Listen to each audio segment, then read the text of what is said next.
Question number 1 यहाँ पे ये पूछा है कि power consume by circuit in the steady state. Steady state के अंदर सर्किट कितनी पावर कंज्यूम कर रहा है। तो देखिए स्टेडी स्टेट पे बिहेवियर कैसा होगा। स्टेडी स्टेट में हमारे पास कैपेसिटर के अंदर से पास होने वाली करंट ज़ीरो हो जाती है। तो यहाँ से और इस सर्किट से इस ब्रांच में कोई करंट पास नहीं होगी।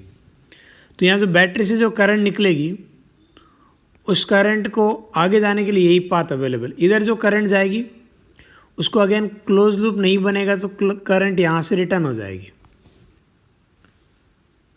ये वाले जो 5 ओम 5 ओम और 5 4 3 इन तीनों के अंदर कोई करंट पास नहीं होगी।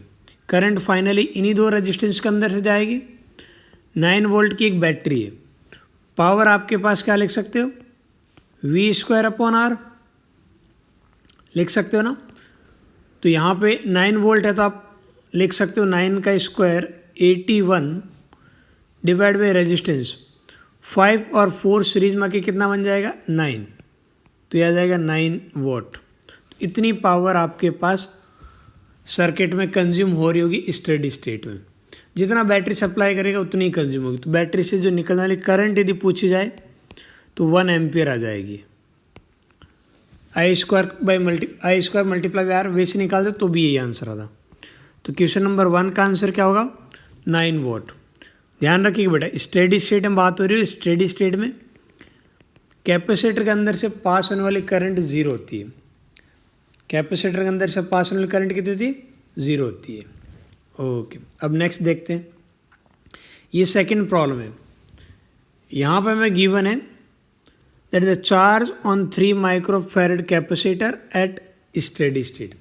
अगेन स्टेडी स्टेट की बात हो रही है। तो बड़ा स्टेडी स्टेट में कैपेसिटर एक बैटरी की तरह बिहेव करेगा। कैपेसिटर एक बैटरी की तरह बिहेव करेगा जिसका EMF कुछ भी हो सकता है और उसके अंदर से पास होने वाली करंट ज़ीरो होगी। ये ज़्यादा इंपॉर्टेंट है। तो इस सर्किट को दोबारा देखो। इस सर्किट से कोई करंट पास नहीं होगी। सर्किट कैसा बनेगा, ये आपके पास रेजिस्टेंस, ये बैटरी, ये यहाँ पे ओपन सर्किट, इधर ओपन सर्किट। इनमें बैटरी उनको मैं नहीं दिखा रहा हूँ। ये और ये यही नज़ारा हमारे पास 1 ओम 2 ओम 1 वोल्ट 2 वोल्ट। यहाँ पे एक बैटरी आएगी जिसका EMF मेरे को पता नहीं है। यहाँ एक बैटरी होगी जिसका EMF मेरे को पता नहीं है। ये भी एक बैटरी की तरह बिहेव करेगा जिसका EMF मुझे पता नहीं है। इस वजह से मैं बैटरी का सिंबल दिखा नहीं रहा हूँ। ठीक है, ध्यान रखिएगा बेटा। इनके अंदर से करंट पास नहीं होगी, लेकिन इसका बिल्कुल ये मीनिंग नहीं है कि यहाँ पोटेंशियल डिफरेंस नहीं होगा। ये बोलना बेवकूफ़ी होगी। ठीक है, इस पॉइंट को आप x मान लीजिए तो यहाँ का पोटेंशियल भी x हो जाएगा। और इस पॉइंट को यदि आप y मानते हो x y, ये आपके पास इसका पोटेंशियल x, इसे y मानते हो तो यहाँ का पोटेंशियल भी y होगा। करंट आप पास आउटर सर्किट में पास होगी। करंट कितनी जाएगी, करंट हमारे पास ये 2 वोल्ट की बैटरी चाहती है एंटी क्लॉकवाइज फ्लो, 1 चाहती है क्लॉकवाइज, दोनों सीरीज में आ जाएगी। तो इफेक्टिवली करंट ऐसे दौड़ेगी सर्किट में। कितनी दौड़ेगी, टोटल रेजिस्टेंस आ गया 1 + 2 3, तो आप पास 1/3 एम्पियर इतनी करंट दौड़ेगी। ठीक है, 1/3 हमारे पास यहाँ पे करंट दौड़ने वाली है। अब हमें देखना है कि जितना हमारे पास ये y है ये भी y है, x और y के बीच में पोटेंशियल डिफरेंस उतना ही होगा जितना इस बैटरी पे होगा। और ये वाली बैटरी क्या हो रही है, ये वाली बैटरी चार्ज हो रही है ना। तो यहाँ पे पोटेंशियल डिफरेंस को आप लिख सकते हो 1 + IR 1 × 1/3। तो यह आ जाएगा 4/3। इतना आ गया हमारे पास पोटेंशियल डिफरेंस। और यही पोटेंशियल डिफरेंस इस कैपेसिटर के ऊपर होगा और यही पोटेंशियल डिफरेंस आगे वाले कैपेसिटर के ऊपर भी होगा। तो 3 माइक्रोफैरड वाले पे चार्ज कितना हो जाएगा, चार्ज Q होता है CV से। चार्ज 3 माइक्रो और ये 4/3, तो यह आ जाएगा micro coulomb, 4 micro coulomb. Option B correct है। ठीक है, बहुत आसान लगे ना दोनों प्रॉब्लम। ठीक है भाई, अब आगे बढ़ते हैं। इस थर्ड प्रॉब्लम के अंदर ये बोला कि in the circuit shown the switch is shifted from position 1 to 2। अब स्विच की पोजीशन 1 से 2 कर रहे हो, यानी पहले आपके पास ये सर्किट का स्विच ऐसे 1 पे कनेक्टेड था, इस तरीके से कनेक्शन था। इस तरीके से कनेक्शन था तो मैं बोल सकता हूँ यहाँ पे एक करंट इस तरीके से चली होगी जिससे कैपेसिटर फाइनली चार्ज हो गया होगा, और आफ्टर लॉन्ग टाइम इस रेजिस्टेंस के अंदर से फ्लो होने वाली करंट ज़ीरो हो गई होगी और पूरा का पूरा पोटेंशियल डिफरेंस ई इस कैपेसिटर पर आ गया होगा। यानी कि आपके पास आफ्टर लॉन्ग टाइम ये स्विच कनेक्ट करने पे इस पर पोटेंशियल ई आ गया होगा, ये पॉजिटिवली चार्ज रही होगी और ये वाले नेगेटिवली चार्ज। अब आप कर रहे हो पोजीशन को 1 से 2 में शिफ्ट करो, अब आप ऐसा कनेक्शन कर दिया, ठीक है, ये कनेक्शन हो गया। अब आपको बताना है graph between the charge on C as a function of time. ठीक है भाई, इस सिचुएशन में देखो मैं पहले इक्वेशन बनाता हूँ, फिर अपन फाइनल ग्राफ की बात कर लेंगे भाई। यदि इक्वेशन पूछोगे तो इक्वेशन हमारे पास ये होती है ना, चार्ज किसी टाइम टी पे चार्ज चाहिए तो charge as a function of time, वो जो रामबाण ट्रिक है उसके अकॉर्डिंग देखो भाई, चार्ज एट 0 प्लस पे कितना चार्ज होगा, 0 प्लस पे इस पे चार्ज ये था, ये अभी जो जिस टाइप से कनेक्शन है मैं इसे पॉजिटिवली मान लेता हूँ। इस इधर पॉजिटिव चार्ज का मतलब कैपेसिटर पर ओवरऑल चार्ज पॉजिटिव होना, तो अभी चार्ज कितना होगा, अभी होगा सी ई, ये होगा माइनस आफ्टर लॉन्ग टाइम कितना होगा, फिर ई की power minus T upon tau यानी कि आर सी प्लस ये अगेन आफ्टर लॉन्ग टाइम। तो आफ्टर लॉन्ग टाइम कितना है वो चेक करते हुए, अब जैसे आप इधर कनेक्शन करोगे आफ्टर लॉन्ग टाइम ये इस सर्किट के अंदर अगेन फ्लो होने वाली जो करंट है वो वापस जीरो हो जाएगी। अभी कैपेसिटर चार्ज होना है डिस्चार्ज होना जो होना है हो जाएगा, इसे इस तरीके से चार्ज फ्लो होगा और फाइनली यहाँ पे आपके पास पोटेंशियल डिफरेंस इस रेजिस्टेंस के ऊपर ज़ीरो आ जाएगा। क्यों? क्योंकि आफ्टर लॉन्ग टाइम यहाँ से पास होने वाली eight infinite time current zero तो यही ट्वाइस ऑफ ई पोटेंशियल इस पे आना चाहिए। और पॉलरिटी वाइज यदि मैं चेक करूँ तो आपके पास ये पॉजिटिवली होना चाहिए, ये नेगेटिव, यानी कि इसमें पोटेंशियल ट्वाइस ऑफ ई आएगा। तो फाइनल चार्ज मैं लिख सकता हूँ 2 टाइम्स सी ई, याद रखिएगा बेटा 2 टाइम्स सी ई। यदि ये वाली बैटरी का पोलरिटी अपोजिट होती तो फाइनल चार्ज इनिशियल के रेस्पेक्ट में उल्टी पोलरिटी के होते, हाँ है ना, इनिशियल वाले पॉजिटिव मानते तो फाइनल वाले नेगेटिव होते और फाइनल वाले पॉजिटिव मानते तो इनिशियल वाले नेगेटिव होते।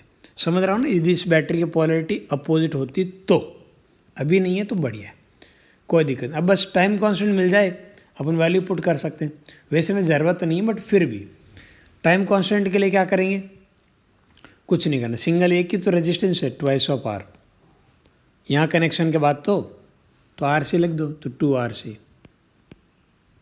बस ये लो भाई।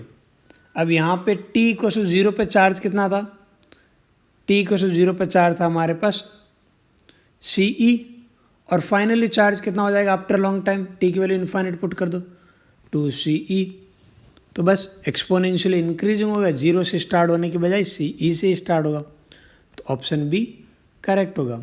एग्जैक्ट इक्वेशन पूछते तो ये रही एग्जैक्ट इक्वेशन, ठीक है। ये इक्वेशन मैंने सिर्फ आपके लिए निकाली, क्वेश्चन की हिसाब से हमें ज़रूरत नहीं थी। आप बस यही देखते कि कैपेसिटर पे इनिशियल चार्ज कितना है, फाइनल कितना है, उसके बीच में क्या हो रहा है, उससे काम हो जाता। चलो नेक्स्ट आगे बढ़ते हैं। ये 4th वाली प्रॉब्लम कुछ हद तक बिल्कुल आइडेंटिकल ही है। यहाँ ये गिवन है capacitor shown in figure 1 is charge by connecting switch S to A, starting में ऐसे कनेक्शन, अच्छी बात है भाई, ये इसे चार्ज कर देगा। और if switch S is thrown to the contact B at time t equal to 0, जब आप वापस से कनेक्शन इधर लाते हो उस मोमेंट पे आप स्टॉपवॉच ऑन करते हो, यानी कि जब आप इधर कनेक्शन कर रहे हो उससे पहले पूरा का पूरा पोटेंशियल V यहाँ आ जाएगा, ये पॉजिटिवली चार्ज होगा, ये वाली प्लेट नेगेटिवली चार्ज होगी। कैपेसिटर पे चार्ज लिखना चाहो तो CV लिख सकते हो, कोई दिक्कत नहीं। अब आपको बताना है जैसे आप B पे कनेक्ट करते हो, which of the following curve in the figure 2 represent the magnitude of current through the resistance R as a function of time. अब हमारे पास इधर t को 0 पे बात करता हूँ, at T equal to 0 plus, ये जो कैपेसिटर है it will behave as a battery. अच्छी बात है। बैटरी का पोटेंशियल V, तो करंट कितनी पास होगी, करंट यहाँ से जो निकलेगी I0 प्लस पे वो आ जाएगी V/R। तो ग्राफ V/R से स्टार्ट होगा, ठीक है। और आपको पता है कि एक्सपोनेंशियली डिक्रीज होगा, ये कैपेसिटर डिस्चार्ज हो रहा होगा, फाइनली 0 को टेंडिंग होगा। तो आपका B वाला ऑप्शन करेक्ट है, यहाँ से स्टार्ट होगा और ये एक्सपोनेंशियली डिक्रीज होते हुए नीचे आ रहा है, तो ऑप्शन B करेक्ट है, ठीक है। गलती से D वाला मत कर देना, D वाला करेक्ट नहीं है बेटा। इस तरीके से आपके इंटीजर ये सिंगल करेक्ट सारे डिस्कस हो गए, बहुत बड़ी। अब मल्टीपल करेक्ट पे आते हैं। मल्टीपल करेक्ट के अंदर बात करते हैं। ये हमारे पास क्वेश्चन नंबर 5, यहाँ पे बोला हुआ है अंडर स्टेडी स्टेट कंडीशन। अब कुछ बातें हैं कि करंट कहाँ कितनी होगी, ठीक है, और चार्ज कितना होगा, ये बातें पूछिए। पहले तो इस सर्किट को दोबारा आराम से देखो, इस सर्किट को, इतने से पार्ट को यदि मैं सॉल्व करके बात करूं तो मैं ऐसा बोल सकता हूं, देखिएगा भाई, ये हमारे पास 10 और 10 सीरीज़ में, तो 10 और 10 का सीरीज़ हो जाएगा 20, और इस 20 के साथ हमारे पास आ जाएंगे पैरेलल में, तो इन दोनों का रिजल्टेंट अगेन हो जाएगा 10, 10 और ये वाला 10 अगेन सीरीज़ में, तो आ जाएगा 20। तो ये पूरा नेटवर्क मैं इस तरीके से वापस लिख सकता हूँ। हमारे पास ये हालात है, ये एक बैटरी है, ये एक रेजिस्टेंस है, स्टेडी स्टेट में कैपेसिटर के अंदर से कोई करंट पास नहीं होगी, लेकिन यहाँ पोटेंशियल डिफरेंस होगा, हो सकता है, मैं ये बोलूँगा मोर प्रिसाइजली, ठीक है। और यहाँ पे ए और बी के बीच में बेसिकली 2 रेजिस्टेंस बचे हुए, एक 20 ओम का और इसके पैरेलल में एक और 20 ओम का, यही हालात है। ये बाकी का रिजल्टेंट है ए बी, ये वो सर्किट है। अब आप कहोगे 20 और 20 दोनों का आपस पैरेलल कितना हो जाएगा, 10, 10 इस 10 के साथ सीरीज में आके हो जाएगा 5। ये आपके पास 8 वोल्ट की बैटरी है, तो 8 वोल्ट की बैटरी का आधा पोटेंशियल 4 वोल्ट यहाँ रहेगा और 4 वोल्ट आपके पास ए और बी के बीच में कनेक्ट होगा। सीरीज में है ना, तो आधा आधा हो जाएगा, ठीक है। तो कैपेसिटर के ऊपर पोटेंशियल डिफरेंस कितना आ गया, 4 वोल्ट। तो चार्ज क्यू कितना लिखूंगा, CV, तो यह आ जाएगा आपके पास 0.4 माइक्रो कूलम आ जाएगा। अब बात हो रही है करंट कितनी होगी, तो करंट यहाँ से करंट कितनी निकलेगी, करंट निकलेगी 8 डिवाइड बाई टोटल आपके पास रेजिस्टेंस कितना हो जाएगा, 10 और 10 का सीरीज आपके पास 20, तो ये आ जाएगा। तो अब बस 8/20, ये करंट बैटरी से निकल रही है। हमें करंट चाहिए जो AB से जा रही है, ये करंट यहाँ के 2 पार्ट में डिवाइड होगी, तो AB से कितनी आएगी, AB से हो जाएगी 8 डिवाइड बाई 40, यानी कि ये आपके पास आ जाएगा 1/5। कितना आ गया, 1/5, और 1/5 को मैं लिख सकता हूँ 0.2 एम्पियर। तो यहाँ से 0.2 एम्पियर करंट पास होगी AB वाले इस ब्रांच के अंदर, ठीक है, ओके। तो इसका करेक्ट आंसर क्या होगा, A एंड C। यहाँ पे गिवन है कि स्विच S1 और S2 दोनों को आप क्लोज कर रहे हो फॉर ए लॉन्ग टाइम, यानी मैं स्टेडी स्टेट की बात कर रहा हूँ।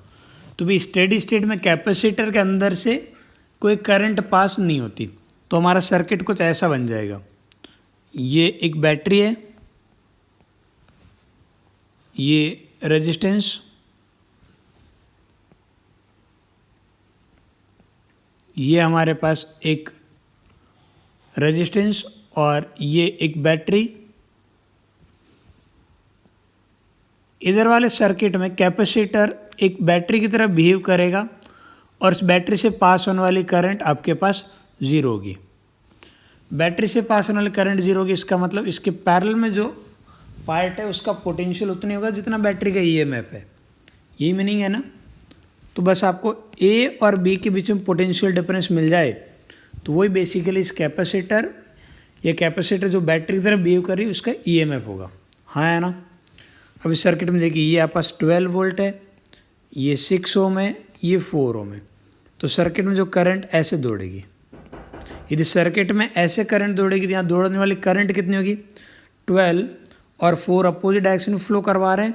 तो इन दोनों का रिजल्टेंट मैं क्या लिख सकता हूँ 8 लिख सकता हूँ और टोटल रेजिस्टेंस कितना हो जाएगा 4 और ये वाला 2 ओम तो 8/8 1 एम्पियर। तो 1 एम्पियर करंट दौड़ेगी। तो ए और बी के बीच में पोटेंशियल डिफरेंस कितना हो जाएगा, ए और बी के बीच में पोटेंशियल डिफरेंस हो जाएगा 6 + 4 दैट इज 10 वोल्ट। इसका मतलब कैपेसिटर के ऊपर यदि मैं पोटेंशियल डिफरेंस की बात करूं कैपेसिटर के ऊपर तो वो भी आपके पास 10 वोल्ट रहेगा और ये वाली आपके पास हायर टर्मिनल होगी, ये वाला लोअर टर्मिनल। इस तरीके से कैपेसिटर की हालात होगी और अंदर से पास होने वाली करंट 0। तो कैपेसिटर पे चार्ज कितना लिख सकते हैं, चार्ज Q = CV।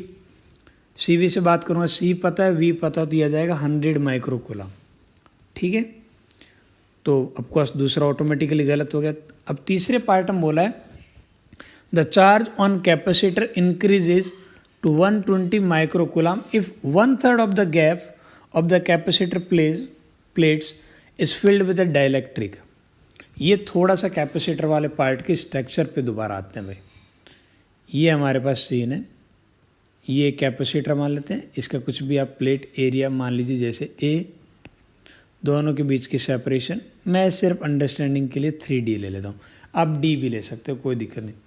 तो अभी जो कैपेसिटेंस इसका C है वो आप लिखेंगे ε0 A/3D, ये लिखेंगे।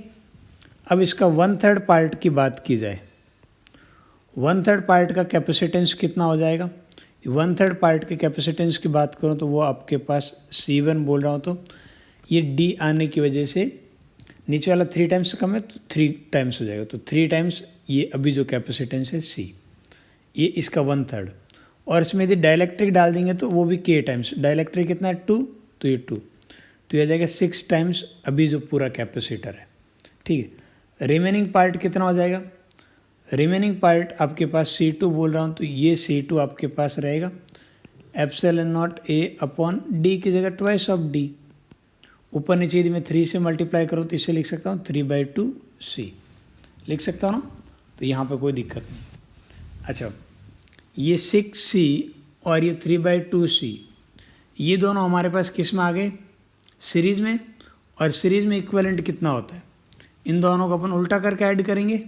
हाँ, ये 1/C equivalent is equal to 1/6C plus 1/3C/2, तो यह आ जाएगा 5/6C। तो C इक्विवेलेंट कितना आ गया 6/5 टाइम्स C, यानी पहले जो भी C था अब वो 6/5 टाइम्स हो जाएगा। अब देखिए पोटेंशियल तो चेंज होगा नहीं ना, पोटेंशियल आज भी उतना है। तो चार्ज की वजह को CV से बात करूं तो सिर्फ C तो चेंज हो रहा है, तो आपके पास नया कैपेसिटेंस आपको पता चल गया। नया कैपेसिटेंस कितना आ जाएगा 6/5, C की वैल्यू कितनी है 10 माइक्रोफैरड है ना, 10 माइक्रोफैरड, तो ये हमारे पास आ जाएगा 12 माइक्रोफैरड। यदि आप 1/3 पोर्शन को K = 2 से फिल कर देते हो तो कैपेसिटेंस 10 के बजाय 12 हो जाएगा। कैपेसिटेंस 10 से 12 हो जाएगा, चार्ज आपके पास 100 की बजाय 120 हो जाएगा। ठीक है, लास्ट ऑप्शन ये बोल रहा था कि चार्ज चेंज नहीं होगा, बिल्कुल ऐसा कहीं नहीं होने वाला। C चेंज हो जाएगा, पोटेंशियल उतना ही है तो चार्ज भी चेंज हो जाएगा। तो ये आपके पास क्वेश्चन नंबर 6 हो गया। ठीक, प्रॉब्लम नंबर 7, ये अगेन आप पास एक मल्टीपल करेक्ट ऑप्शन वाली है। यहाँ पे गिवन है the circuit shown is in steady state after long time, आपसे कैलकुलेशन की बात हो रही है। तो देखिए आफ्टर लॉन्ग टाइम क्या होता है, आफ्टर लॉन्ग टाइम कैपेसिटर के अंदर से पास होने वाली करंट 0 हो जाती है। कैपेसिटर एक बैटरी की तरह बिहेव करेगा और एक ऐसी बैटरी जिसके अंदर से पास होने वाली करंट 0 है, ये मानते हो अपन सॉल्व करेंगे। आप डायरेक्ट ओपन सर्किट मानते हो और ये सोचते हो पोटेंशियल डिफरेंस नहीं आएगा तो वो हमारी गलती है बेटा। ठीक है, तो यहाँ पे एक पोटेंशियल डिफरेंस आएगा, यानी कि एक बैटरी की तरह काम करेगा जिसका एक ईएमएफ है लेकिन करंट अंदर से पास होने वाले जीरो है। सर्किट को दोबारा बनाओ, सर्किट कैसा दिखेगा। ये आपके पास एक बैटरी 10 वोल्ट की, और ये एक और नीचे हमारे पास बैटरी ये वाले 25 वोल्ट की और ये 10 वोल्ट की। ये हमारे पास एक रेजिस्टेंस और कैपेसिटर, बेसिकली कैपेसिटर की जगह एक बैटरी आएगा, और इस बैटरी की पोलैरिटी अभी मुझे पता नहीं है। ठीक है, ये अगेन एक बैटरी, और इस बैटरी का पोटेंशियल डिफरेंस 5 वोल्ट, ये 4 ओम। अगेन यहाँ पे ये रेजिस्टेंस तो एज इट इज़, और यहाँ पे कैपेसिटर की जगह आप एक बैटरी मानिए, और उसके अंदर से अभी पास होने वाली करंट जीरो होगी। पास होने वाली करंट कितनी होगी? करंट जीरो होगी। ईएमएफ हमें पता नहीं है। ये 5 ओम, ये वाला रेजिस्टेंस एज इट इज़। तो यहाँ से इतना समझ आ गया होगा कि स्टेडी स्टेट में जो करंट पास होगी ना, वो बेसिकली सिर्फ और सिर्फ आउटर लूप में पास होगी। करंट का फ्लो ऐसे होगा, इस तरीके से आउटर में हो जाएगा। ठीक है, अंदर वाले में कहीं कोई करंट नहीं जाएगी, ये नज़ारा है। अब यहाँ पे सर्किट में फ्लो होने वाली करंट देखो, करंट कितनी आनी चाहिए, तो आप बात कर सकते हो करंट आई। बेसिकली ये 25 चाहता है कि करंट हमारे पास क्लॉकवाइज डायरेक्शन में, सॉरी एंटी क्लॉकवाइज फ्लो। 10 चाहता है क्लॉकवाइज हो, 20 वाला बड़ा है, तो 25 माइनस 10 तो कितना आएगा? 15 डिवाइड बाई टोटल रेजिस्टेंस कितना आ रहा है पाथ पे? 5 + 6 + 4 15, तो 1 एम्पियर करंट फ्लो होगी इस तरीके से।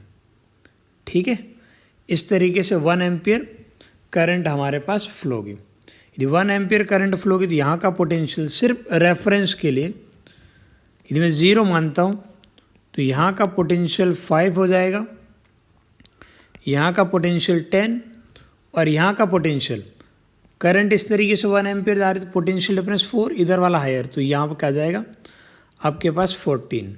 ठीक है, अब इधर करंट ये आपके पास 25, करंट के डायरेक्शन में जा रहे हो तो पोटेंशियल कम हो जाएगा। V = IR से 5 कम करो तो ये आ जाएगा 20। इस कैपेसिटर के ऊपर पोटेंशियल डिफरेंस कितना आ जाएगा? 15, और इस कैपेसिटर के ऊपर पोटेंशियल डिफरेंस कितना आ जाएगा? 9 वोल्ट। यानी एक 9 वोल्ट की बैटरी की तरह काम करेगा और एक 15 वोल्ट की बैटरी की तरह काम करेगा। ठीक है, अब बात करें चार्ज की, तो चार्ज आपके पास 2 माइक्रोफैरड, इस पे चार्ज कितना आ जाएगा? चार्ज आ जाएगा Q = CV से देखते तो C हमारे पास है 2 × 9 माइक्रो कूलाम, तो यह आ जाएगा 18 माइक्रो कूलाम। और यहाँ पे चार्ज की बात की जाए तो चार्ज CV से बात करेंगे, C 1 है और ये V 15, तो यह आ जाएगा हमारे पास 15 माइक्रो कूलाम। ठीक है, ये माइक्रो के अंदर है बेटा। तो यहाँ पे चार्ज 2 माइक्रो, ये ए ऑप्शन इनकरेक्ट है, बी वाला करेक्ट है। अब बात कर लेते हैं एनर्जी की। एनर्जी में लिख दूँ ½ CV², तो यहाँ पे जो एनर्जी आएगी वो आपस ½ C बोले तो 2, V का स्क्वायर यानी कि 9 का स्क्वायर 81, ये आपके पास माइक्रो जूल में। C माइक्रो में ना, इस वजह से 2 से 2 कैंसिल आउट तो 81, तो इसका आंसर आ जाएगा 81। यहाँ एनर्जी की बात की जाए तो ½ C 1 माइक्रो, और आपके पास 15 का स्क्वायर तो 225 माइक्रो जूल, तो आंसर आएगा 225 डिवाइड बाई 2, तो ऑप्शन डी इनकरेक्ट है। ठीक है, तो इस तरीके से आपके पास ऑप्शन बी और सी करेक्ट है क्वेश्चन नंबर 7 के अंदर।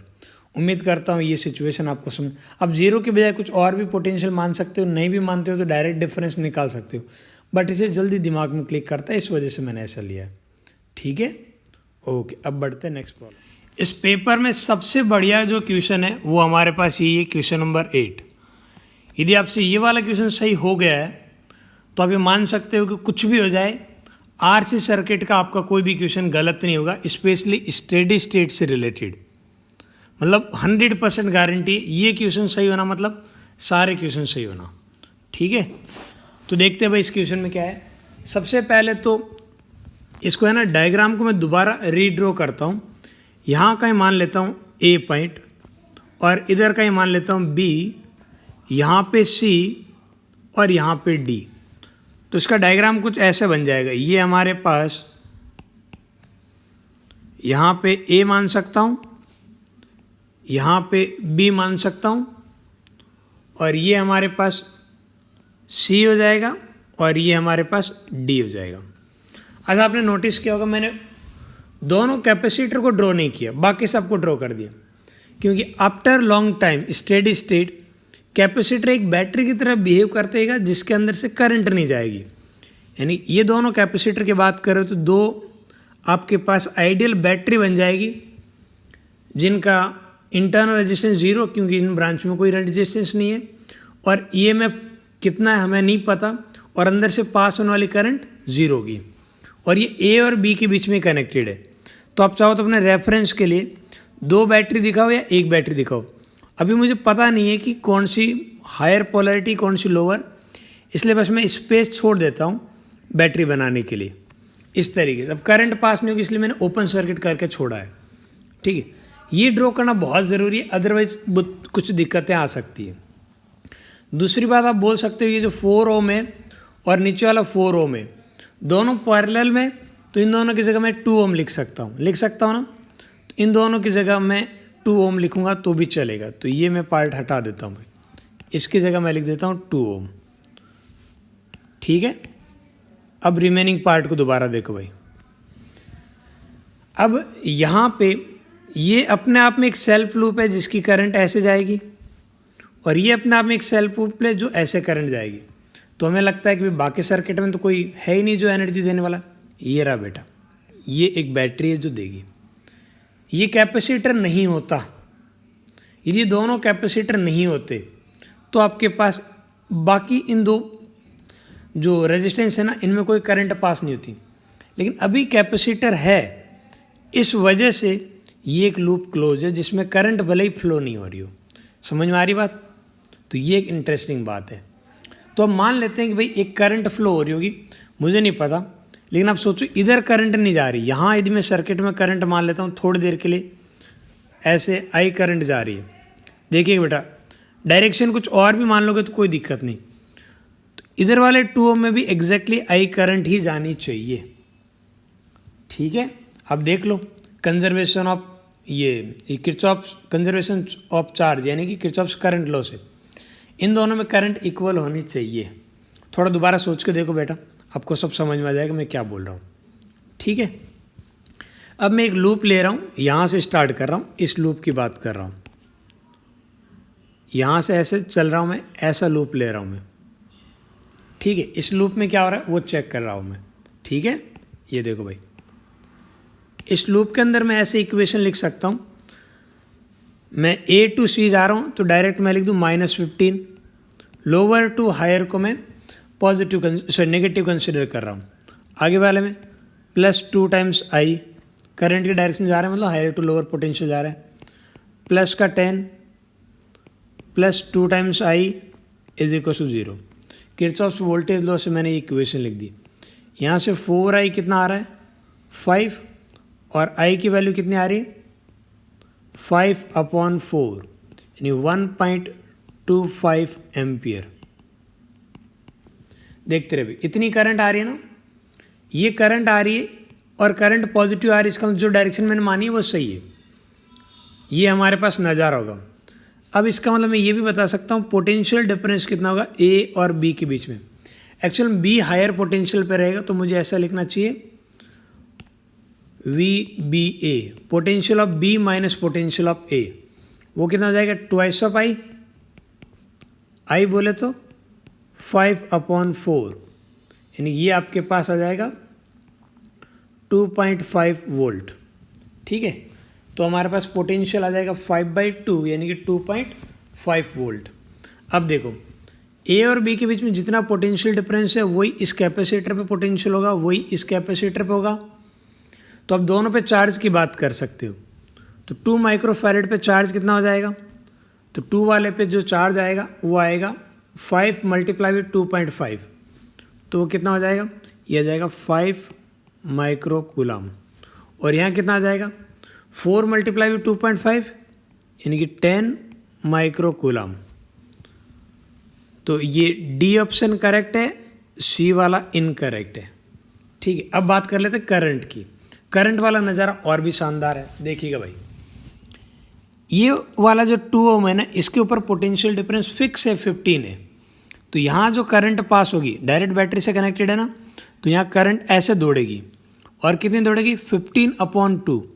15/2 कितना होता है? 15/2 हमारे पास आ जाएगा 7.5, तो 7.50 एम्पियर। डायरेक्शन भी देख लेना बेटा, यहाँ जो करंट दौड़ेगी वो ऐसे दौड़ेगी, कितनी? 5 एम्पियर। अब यहाँ पे आप किरचॉफ्स करंट लॉ से बता सकते हो 15 वोल्ट वाली बैटरी से कितनी दौड़ रही है। ठीक है, यहाँ से जाने वाली करंट देखो भाई, इधर वाले से आप चेक करना चाह रहे हो तो इधर हमारे पास आ रही है 7.50 और इधर से करंट आ रही है 1.25 और 7.25। तो इधर आपस बैटरी से करंट निकलेगी, ऐसे बैटरी में करंट दौड़ेगी, कितनी? 8.75 एम्पियर। ये बैटरी के अंदर दौड़ने वाली करंट होगी। तो ऑप्शन ए करेक्ट है। इस बैटरी के हालात देखो भाई, इधर आपके पास 5 एम्पियर और इधर जा रही है 1.25। तो रिमेनिंग करंट आपके पास जो ये आने वाली करंट, रिमेनिंग करंट इधर जाएगी ना, 5 एम्पियर में से 1.25 इधर चली गई, बाकी रिमेनिंग यहाँ जाएगी और रिमेनिंग कितनी बची? 5 माइनस 1.25, तो यह आ जाएगा 3.75। ठीक है, 3.75 एम्पियर। डायरेक्शन भी आप चेक कर सकते हो। ये दोनों बैटरी में पास होने वाली करंट होगी। तो करेक्ट ऑप्शन होगा ए एंड डी। ठीक है, बहुत सारे लोगों ने बी सी किया होगा, क्या है कि उन्होंने जल्दबाजी में बोल दिया होगा कि यहाँ सिर्फ ये सेल्फ लूप बन रहा है, इधर ही करंट दौड़ेगी। इस तरीके से उन्होंने 5 एम्पियर करंट को बोला होगा सही है, इधर सोचा होगा 7.5 आएगी जो कि ऑप्शन में है नहीं, तो उन्होंने इसको गलत मान लिया होगा और बोला होगा कि बाकी जगह करंट दौड़ेगी नहीं क्योंकि ओपन सर्किट हो रहा है और ये 2 सेल्फ लूप, वो सोचना गलत था। ठीक है, आई होप कि आप आगे से ऐसी सेम प्रॉब्लम आने पे आप मिस्टेक नहीं करोगे। ठीक है, यानी कि आपको ये मानना है कि इनफाइनाइट पे जो कैपेसिटर है वो एक बैटरी की तरह बिहेव करता है जिसके अंदर से करंट नहीं जाएगी। तो इसे आप एक क्लोज लूप ये मानते हो कि यहाँ करंट नहीं दौड़ेगी, वो हमारी गलती है। ठीक है, ओके। ये इंटीजर टाइप की प्रॉब्लम है। यहाँ पे हमें चाहिए कि ए पॉइंट का पोटेंशियल कितना होगा और कुछ भी नहीं मेंशन होता तो हम हमेशा स्टेडी स्टेट ही कंसिडर करते हैं, यानी कि आफ्टर लॉन्ग टाइम। ठीक है, अच्छा, आफ्टर लॉन्ग टाइम कैपेसिटर के अंदर से करंट पास नहीं होगी, तो ये वो जो ब्रांच है इस ब्रांच में करंट नहीं जाएगी, यहाँ भी आपके पास कोई करंट नहीं होगी, इधर भी कोई करंट नहीं होगी, यहाँ भी कोई करंट नहीं, इधर भी कोई करंट नहीं, इधर भी कोई करंट नहीं। ये वो ब्रांच है जहाँ पे करंट नहीं चल सकती। तो फिर अब आपके पास करंट चल कहाँ सकती है? तो फिर आपके पास एक ही लूप बचता है करंट के फ्लो होने का, वो आपके पास ये वाला है। इस तरीके से इस लूप में करंट फ्लो, इसके अलावा कोई लूप बचता ही नहीं है जिसमें करंट फ्लो हो सकती है। हाँ है ना, देख लीजिए। तो यहाँ पे अब मैं बात कर सकता हूँ, यदि ऐसी बात है तो ये जो 10 वोल्ट है ये दोनों पे इक्वली डिवाइड हो जाएगा। अरे दोनों सीरीज में आ जाएंगे ना, 5 वोल्ट 5 वोल्ट। ये higher potential lower potential, higher potential lower potential, बढ़िया है। अब देखो भाई, अब यहाँ पे क्या गिवन है, यहाँ का पोटेंशियल 0 है, तो यहाँ का पोटेंशियल मैं लिख सकता हूँ +20 और यहाँ पे 10 कम करो तो यहाँ का आ जाएगा प्लस का 10 और यहाँ आपके पास 5 वोल्ट का पोटेंशियल डिफरेंस है और ये लोअर पे, तो ये कितने पे आ जाएगा? 15 पे आ जाएगा। सही बात है ना। तो ए का पोटेंशियल कितना आ गया? पोटेंशियल ऑफ ए ये आ जाएगा 15 वोल्ट। आसान था ना बहुत। इस गिवन सर्किट के अंदर हमें पूछा है आई नॉट अपॉन टाउ कितना होगा, ये कैलकुलेट करना है। आई नॉट यहाँ पे करंट है just after closing the switch 0+ पे, और टाउ हमारे पास टाइम कांस्टेंट है। दोनों की वैल्यू कैलकुलेट करते हुए आपके पास अभी हाल फिलहाल ये जो कैपेसिटर है, स्विच ऑन करने से जस्ट पहले कैपेसिटर चार्ज है, इस तरीके की इसके ऊपर चार्जेज है 2 माइक्रो कूलम और कैपेसिटेंस है 1 माइक्रोफैरड। तो मैं लिख सकता हूँ पोटेंशियल आपके पास Q = CV से 2 वोल्ट आ जाएगा, ठीक है। और ये हायर पोटेंशियल रहेगा और ये लोअर, ये नज़ारा रहेगा। जैसे आप स्विच ऑन करोगे उस मोमेंट पे ये वाला कैपेसिटर एक बैटरी की तरह बिहेव करेगा। ये कैपेसिटर कैसे बिहेव करेगा, एक बैटरी की तरह बिहेव करेगा। और दूसरे कैपेसिटर पे कोई चार्जेस नहीं है तो वो एक बैटरी की तरह बिहेव करेगा जिसका EMF 0 है, यानी मैं डायरेक्ट शॉर्ट सर्किट कर सकता हूँ, ठीक है। ये E की वैल्यू 4, ये हमारे पास 2 और रेजिस्टेंस की वैल्यू 100। तो मैं बता सकता हूँ यहाँ पे करंट दौड़ेगी इस तरीके से, और इस करंट I की वैल्यू को अपन क्या लिख सकते हैं, 4/100। सॉरी, ये आपके पास अपोजिट डायरेक्शन में ना, तो आपस 4 - 2 2, तो ये आ जाएगा 2/100, ये आ रहा है। तो ये आ गई करंट 0+ पे जो हमारे सर्किट में दौड़ेगी। इसे मैं चाहूँ तो 1/50 भी लिख सकता हूँ, चलेगा ना। अब आगे देखिए भाई, आगे हमारे वाले पार्ट पे टाउ के बारे में बात हो रही, टाइम कांस्टेंट की। टाइम कांस्टेंट की बात करें तो ये दोनों कैपेसिटर सीरीज में है, तो आप टाइम कांस्टेंट टाउ होता है ना आपके पास R इक्विवेलेंट C इक्विवेलेंट। अब यहाँ रेजिस्टेंस तो एक अकेला ही है 100, और C कितना होगा, दोनों इक्विवेलेंट आपस सीरीज में आएंगे तो 2 और 1। 2 और 1 का आपके पास इक्विवेलेंट कितना हो जाएगा, 2 और 1 का इक्विवेलेंट देखेंगे तो अपन लिख सकते हैं ना 2/3 माइक्रो, यानी 10⁻⁻⁶। चलेगा ना। ये आपके पास आ गया टाइम कांस्टेंट टाउ की value.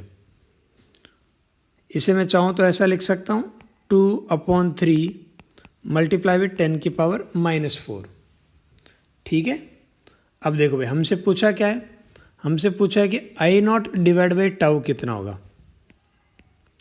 I0 divide by tau.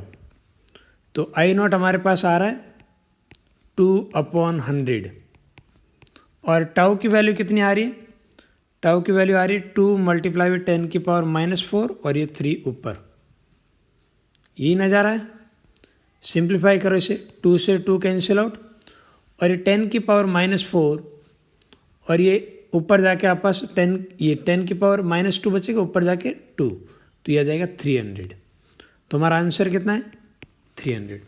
ये काफ़ी आसान प्रॉब्लम थी, इसमें ज़्यादा कुछ सोचने का था नहीं, ठीक है। तो इस तरीके से आपके सारे क्वेश्चन उम्मीद करता हूँ आपने लगभग सारे सही किए होंगे। यदि आपने 50+ भी स्कोर किया तो बुरा नहीं है, ठीक है।